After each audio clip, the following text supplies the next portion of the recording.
গত বছরের ৫ আগস্ট প্রবল গণ অভ্যুত্থানের মুখে ভারতে পালিয়ে যায় শেখ হাসিনা। এরপর ৮ আগস্ট ডক্টর মোহাম্মদ ইউনূসের নেতৃত্বে অন্তর্বর্তী সরকার গঠন হয়। কিন্তু আওয়ামী লীগ পালিয়ে যাওয়ার ১ বছর পার হতে চললেও এখনো দিব্যি ক্ষমতা রয়েছেন হাসিনার নিয়োগ দেওয়া রাষ্ট্রপতি শাহাবুদ্দিন চুপ্পু।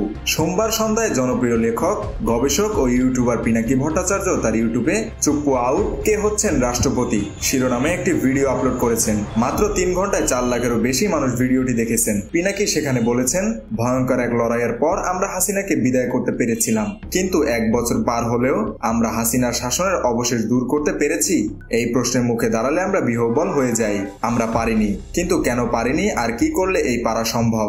ভিডিওতে পিনাকি বলেন, হাসিনা তার আমলের শেষ দিকে মুজিব বাহিনীর লোক ছাড়া কাউকে রাষ্ট্রপতি বানাতো না। চুপ্পু এখনো রাষ্ট্রপতি হিসেবে আছে। এ পর্যায়ে পিনাকি তার আগের একটি ভিডিওর কিছু অংশ দেখান। সেখানে বর্তমান রাষ্ট্রপতি বলেন, আমি প্রধানমন্ত্রী শেখ হাসিনাকে সালাম করতে গেলে তিনি সেটা নিতেন না, তো আমি দেখতাম যে তার চরণের ধুলো আমি পাই না। আমার মিশ্র প্রতিক্রিয়া হচ্ছিল।